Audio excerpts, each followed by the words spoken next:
السلام علیکم ورحمة الله وبرکاته. محترم پوښتنه کړې ده سړی یو ښه خوب وویني او بد خوب وویني، نو دا چاته ویل؟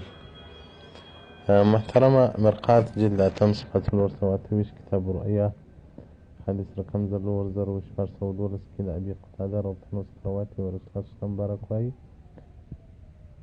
وایي هغه نیک خوبونه لیدل دا د الله جل جلاله له طرف څخه دي، او هغه بد خوبونه لیدل دا د شیطان وسوسو څخه دي. نو فاذا رأى احدكم ما يحبه، رسول الله کې چا ښه خوب ولیدی نو نه دي وایي الا من يحب، هغه چاته دي وایي چې دی ورسره محبت لري.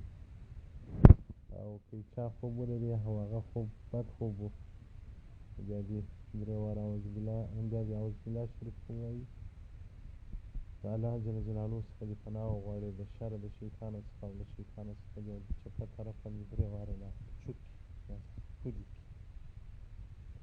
کړي. فإنها لن تضره، هغه بیا درته ضرر نه رسوي. مالک رحمت الله مرک وایي چې د ده خوښ وي هغو ته دې وایي من العلماء والصلحاء والاقرباء، نیکانو خلکو ته دې وایي، علماو کرامو ته دې وایي. او چې بد خوب ولیدی هغه دې نه بیا اعوذ بالله من الشیطان الرجیم وایي، چې په اړخ کې چوک کړي، برابر د خوب معنا هم لاړه شي، د ضرر بیا هم خلاص شي. او په خوب کې باید درواغ نه وویل شي، چې درته رسول الله صلی الله علیه وسلم د مؤمن خوب چې دی دا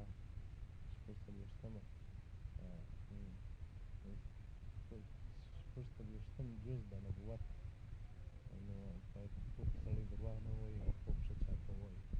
دا بیا فرق لري. نو د صبح صادق په وخت کې د شپې په آخر کې خوب همدغه د فیوزاتو د رحمت څنډې دا خوب رښتونی وي، داسې وي.